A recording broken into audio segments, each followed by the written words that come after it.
Hər vaxtınız xeyir olsun, dəyərli psixoanaliz izləyiciləri. Hər cümə olduğu kimi yenə də həmkarım Heyran İbrahim ilə bərabər qarşınızdayıq. Xoş gəlmisən Heyran. Xoş gördük Zəhra, xoş gördük dəyərli izləyicilərimiz. Hər həftə olduğu kimi bu həftə də çox maraqlı bir mövzuyla qarşınızdayıq. Bu gün biz psixologiya tarixində bir dönüş nöqtəsi olan mövzudan danışırıq. Mövzunu tam da uzatmayaq. Anna O. Anna O vakası nədir və niyə psixoloji seanslar daha çox danışaraq aparılır? Elə biraz da biz bunun tarixindən danışacağıq. Anna O vakası, məşhur Anna O kimdir və psixologiya tarixində niyə dönüş nöqtəsi yaradıb? Anna O sadəcə bir xəstə deyildi. Eyni zamanda psixoterapiyada bir dönüş nöqtəsi olan nümunələrdən idi. Anna O vakası bizə onu göstərdi ki, bastırılan hər bir duyğu bədəndə dil açır və danışmaq isə insana şəfa gətirir. Bu təkcə bir qadının mövzusu deyil. Bu bizim cəmiyyətimizdə daha çox problemə səbəb olan, bastırılmış duyğularımızın, vaxtında ifadə etmədiyimiz duyğuların bədənimizdə fiziki xəstəlik olaraq görülməsi idi. Gerçək adı Berta Pappenheim olan Yəhudi əsilli bir xanım. 1859-cu ildə Almaniyada dünyaya göz açıb. 1880-cı illərdə atasının xəstəliyi ilə əlaqədar ən yaxından atasına kömək edən bir xanım olub və daha sonra isə atasının vəfatından sonra həm fiziki, həm psixoloji olaraq problemlər, narahatçılıq, hətta xəstəlik özünü göstərib. Anna bədənində bir çox nöqtələrdə iflic, daha sonra danışma problemləri, yemə pozuntusu, su içmə qorxusu və s. kimi danışmaqda da çətinlik çəkib, bir növ psixoloji simptomlar fiziki xəstəlik olaraq göstərib. Təəssüf ki, həmin bu problemlərə fiziki olaraq heç bir çarə tapılmır və üz alır psixologiyaya. Onun bu keçirdiyi xəstəliklər psixologiya ilə nə kimi əlaqədar idi? Joseph Breuer dövrünün çox savadlı bir nevroloqu, psixiatrı. 1880-ci illər Anna O-nun Joseph Breuer'a müraciəti ilə başlayır. Təbii ki də atasını itirdikdən sonra bayaq dediyin məqamlar Annada ifliclə nəticələnir. Təbii ki də onun atasına çox sıx bağlılığı, hansı ki uzun dönəm atası vərəm xəstəliyindən əziyyət çəkir və yataq xəstəsi olur. Anna öz atasına qulluq edir. Onun qulluğunda durur və ata dünyasını dəyişən kimi Annada isterik tutmalar baş verir. İflicdən əziyyət çəkir. Bir çox simptomlar özünü göstərməyə başlayır və bu müraciətlərlə də o dövrünün çox istedadlı həkiminə, nevroloquna və psixiatrına müraciət edir Joseph Breuer'a. Joseph Breuer'a gəldiyi zaman Joseph Breuer onu hipnozla müalicə etməyə başlayır. Bayaq da dediyim kimi fiziki o ağrılar, həmin o iflic və s. onun xüsusən də sağ qolu və ayağında baş verən bu ağrılar və tutmalar, iflic olması, daha sonra isə yuxuda ilanlar, halüsinasiyalar görməsi ilə nəticələnirdi. Hansı ki, Joseph Breuer onu tədqiqat etməyə başlayır, onu daha çox medikamentoz müalicə ilə müalicə edir, amma bunun elə də böyük bir effekt vermədiyini görür və artıq onu belə deyərdim, hipnoz texnikasından istifadə edərək onu müalicə etməyə başlayır. Və çox sonraki illərdə, 1909-cu ildə Clark Universitetindəki konfransda Sigmund Freud'in çıxış olaraq, açılış olaraq dediyi belə bir cümləyə rast gəlirik. Psixoanaliz məndən daha çox öncələri Joseph Breuer'in bir tədqiqatı, onun bir uğuru idi. Əgər bugün psixoanaliz bu dərəcədə bir uğura çatıbsa və daha belə başarılı olubsa, onun nailiyyəti Joseph Breuer'in adı ilə bağlamaq lazımdır. Çünki nəyə görə o bu sözü işlədirdi?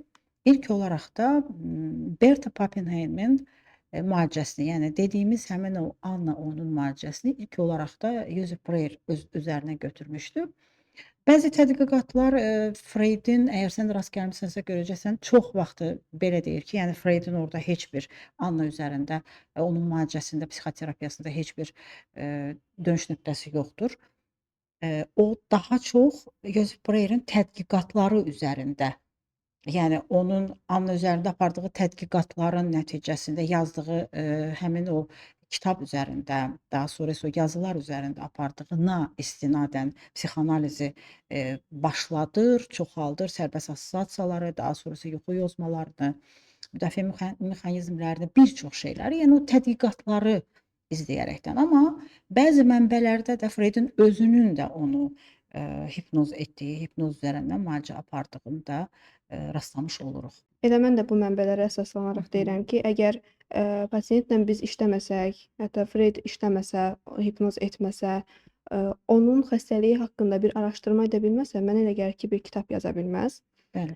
Əgər Joseph Breuerlə birlikdə bir kitab yazıblarsa, deməli məncə Sigmund Freud də Anna onun Müalicədə, psixoloqlarından, bəli. psixiatrlarından biri olub. Bəli, tamamilə doğrudur. Onun, yəni müalicə prosesində Freudun da mən düşünürəm ki, çox böyük zəhməti olmuşdu. Həqiqətən də 1895-ci illərdə hər ikisinin birlikdə isteriya üzərinə araşdırmalar kitabına nəzər salsaq, hər ikisinin orada bir töhfəsinə rast gəlmiş oluruq ki, Anna üzərinə aparılan həmin o tədqiqat və çalışmalar idi. Daha çox Breuer özü, yəni onun tədqiqatlarını aparırdı. 1880-ci ildə başlayır, 1882-ci ilə qədər davam edir. Və bu illər ərzində həqiqətən də medikamentoz müalicənin bir o qədər də effektini görmürlər və daha çox psixoanalizlə getməyə başlayırlar. Və həqiqətən də bir tədqiqatların birində sırf olaraq da Joseph Breuer'in o belə deyək, yazılarında rast gəldiyimiz bir şey var. Anna 5 dildə danışdı və biri digərinə uymayan həmin o cümlələrdə başqa-başqa dillərdən, orada tutaq ki, alman dili, ingilis dili, bu arada ingilis dili hansı ki, ümumiyyətlə Anna o barədə bilmirdi, ingilis dili yox idi.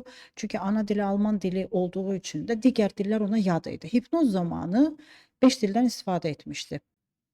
Və bu tədqiqatlar həqiqətən də onların heyrətinə səbəb olmuşdu ki, yəni bir insan tamamilə ona yad olan bir dildə danışmağa başlayırdı və orada bəzi məsələn yazılarda da var ki, Kabala dilində hətta istifadə edirdi və sairə. Bu da hipnoz zamanı, amma tədqiqatlar da onu göstərir ki, hipnoz bir o dərəcədə nəticə vermir. Daha sonra isə sərbəst assosiasiyalardan istifadə eləyir. Hətta Anna o zamanlar üçün həmin bu terapiya yöntəmini baca süpürmə, baca təmizləmə kimi də adlandırır. Özü üzərində aparılan bu belə deyək seansları. Və o zaman üçün ilk olaraq da Breuer katartik bir metodun əsasını qoyur. Yəni katarsisin metodu desək, ilk olaraq da Joseph Breuer'in adı ilə bağlıdır. Və gəl biraz da katarsisi açaq. Və biz bu gün də, biz psixoloqlar əksəriyyəti psixoanalizdən və katarsisdən istifadə edir. Və elə burada izləyicilərimiz bizi dinlədiyi əsnada bir sual yarana bilər. Bəs katarsis nədir? Daha çox psixologiyada istifadə etdiyimiz metodikalardandır. Hansı ki, duyğu boşalması, danışaraq terapiya almaq. Bəzən bu bizə gələn pasiyentlər də sual verir ki, necə olur ki, biz danışaraq bütün problemlərimizi həll edirik? O qədər travma yaşamışıq, keçmişlə bağlı unutmaq istədiyimiz məqamlar var. Amma katarsislə necə bu travmalardan azad ola bilərik? Bax elə bu metod vasitəsilə katarsislə biz keçmiş travmalarımızdan tamamilə azad ola bilərik. Və Breuer'in tədqiqatlarına nəzər salsaq, orada Anna'nın müalicə prosesini 4 hissəyə bölmüşdü. Nə idi bunlar? Gizli inkubasiya, yəni latent bir inkubasiyanı biz orada görürük. Həm özü hiss edir, bəzən də onu gizli gedən bir prosesdir, hansı ki, ətrafdakılar görə bilirdi. Daha sonra isə açıq formada, açıq xəstəlik, ikinci bir formada, yəni açıq-aşkaranə formada artıq onu hər kəs izləyirdi, görürdü o simptomları, yəni kəskin şəkildə olduğunu. Hardasa bu artıq 1881-ci illər ərzində baş verirdi. Daha sonra isə bir yuxulu bir formada gecə gəzintisi deyək ki, onun yuxulu şəkildə gəzməyi özündən qeyri-ixtiyari şəkildə formada, təbii ki də özünün xəbəri olmadan yuxulu gəzinti, yəni belə.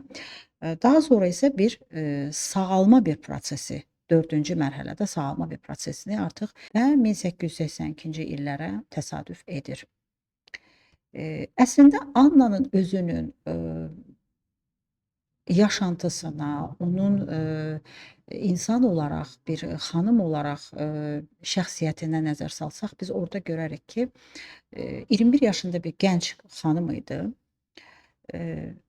Daha çox sakit, atasına öz həyatını vermiş, onun müalicəsi ilə məşğul olan, və tikişlə məşğul olan. Yəni deyək ki, belə oxumağa özünü verən, məktəb falan yox. Həmin o dönəmlərdə Annanın tək məşğuliyyəti onun tikişlə məşğul olması, evdə olması, yəni deyərdim ki, özünü daha çox, təcrid etməsi idi kənardan, o sosial çevrəsindən təcrid etməsi ilə, yəni var idi, belə bir görüntülər var idi. Sonrakı illərdə, hətta bəzi mənbələrdə, araşdırmalarda ona Joseph Breyerlə olan bir münasibətinə də rast gəlirik. Nə idi bu? Hətta Joseph Breyer öz araşdırmasında belə deyirdi ki, yəni onun bu yaşa qədər cinsi münasibəti olmayıb. Nə cinsi münasibəti, hətta aşiq olduğu bir bəy yox idi. Heç kəslə bu günə qədər onun bir münasibəti falan yox idi.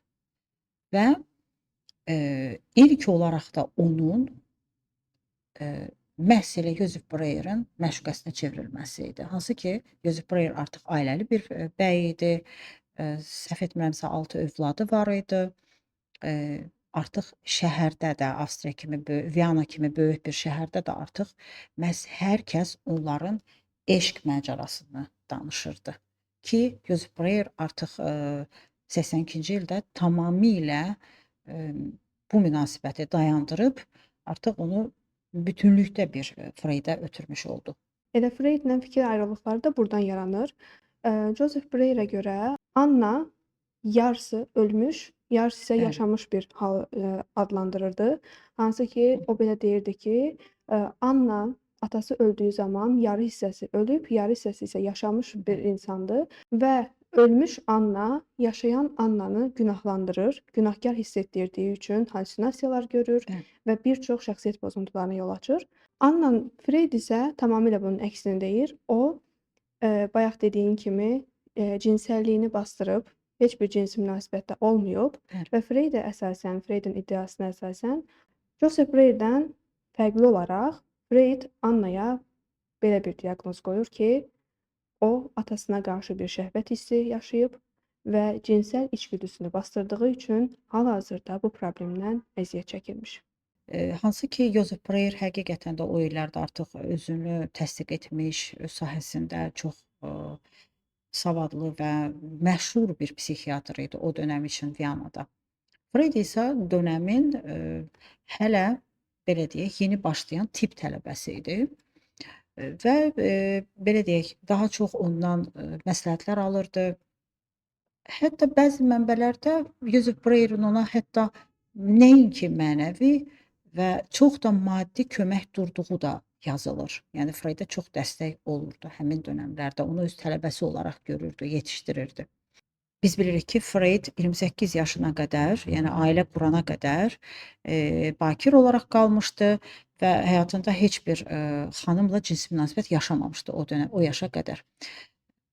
Və belə deyək ki, bəzi mənbələr də elə məhz Anna O'ya olan ilk sevgisindən yazırdı. Araşdırsaq, yəni görəcək ki, onun da elə ilk sevgisi, ona qarşı olan bir aşiqliyi vardı. Onu bəyənirdi. Yalnız Anna onu rədd etmişdi, təbii ki də. Və yaxud da heç Freyd bəlkə də o dərəcədə ona öz sevgisini açıqlamamışdı, deməmişdi. Amma sonrakı illərdə Freyd məhz Annanın rəfiqəsi Marta Bernayslə ailə həyatı qurur. Yəni düzdür, o bir-birlərini tanıyırlar, bir-birlərini sevirlər, aşiq olurlar. Daha sonra isə yazışmaları, məktublaşmaları da var. Amma yəni məhz olaraq ilk sevgisini bəzi mənbələr Annaya olan aşiqliyini qeyd edir ki, hansı ki sonda Onun bir qız övladı, ən kiçik qız övladı dünyaya gəlir və onun da adını elə Annanın adı ilə adlandırır. Və son olaraq Anna O vakası Joseph Breyerlə Annanın bir-birinə qarşı olan sevgi hissinə əsasən bu müalicə sonlanır və tamamilə Freyda keçir və təbii ki, Freydin də Heyran da dediyi kimi Annaya qarşı olan sevgisi, şəhvət hissi onunla birgə müalicə metodikasını davam etməsinə icazə vermir. Və sonrakı dönəmlərdə Anna tamamilə başqa bir qadın olaraq geri dönür. Bu qədər psixoloji travmalar yaşamasına baxmayaraq, feminist hərəkətdə aktiv olur, qadın hüquqlarını qoruyur, qadın hüquqlarının tapdalanmasına qarşı çıxır və 1904-cü illərdə Yəhudi Qadın Liqası yaradır. Çox maraqlıdır ki, Zəhra, onun gördüyü qallüsinasiyalar içərisində hipnoz zamanı qara ilanların onu sancması var idi. Daha sonra isə sudan, yeməkdən imtina etməsi var idi. Freud misal olaraq bunu belə əlaqələndirirdi ki, yəni təbii ki də bunu danışan zaman, yəni onların söhbəti seansları zamanı üzə çıxarmışdı ki, Anna uşaq olduğu vaxt bir xanımın özünün bir pudeli olur, bir itinə hansısa bir qabdan su içirtdiyini, yəni insanların istifadə etdiyi qabdan su içirtdiyini görür və şüur altında o qalır və atasına qulluq etdikdən sonra, daha sonra xəstələndikdən sonra bu müraciətlər zamanı onun sudan tamamilə imtina etməsi. Yəni günlərlə, saatlarla onun susuz qalması, bundan imtina etməsi həqiqətən də onlarda bir sual işarəsi. Necə ola bilər ki, günlərlə yat, yəni yemə, içmə, susuz qal. Bunun altında bu sərbəst assosiasiyalar zamanı bunu üzə çıxartmışdılar və çox dəhşətli yuxular da görürdü. Qallüsinasiyalara xüsusən atası məsəl üçün hər zaman görürdü ki, çarpayının yanında hansısa bir xəstədir, tutaq ki, o yatıb, o xəstənin yanında əyləşir və orada qara ilanları görürdü. Hər dəfə, yəni bundan əziyyət çəkirdi. Və həqiqətən də müalicə effekt verdimi desək, bəli, müalicə effekt vermişdi. Hipnozdan çox, daha çox sərbəst assosiasiyaların, yuxularla işləməyin ona həqiqətən də bir köməyi olmuşdu. Çünki danışaraq bayaq dediyim kimi həmin o katarsis getmişdi onda və ən əsası burda pasientin özünün inamı idi. Özünün inanması və tamamilə tədaviyə, müalicəyə təslim olması idi ki, özü də bunu, yəni boynuna alırdı ki, həqiqətən də təslim olduqdan sonra çox gözəl bir effekt ala bilmişəm.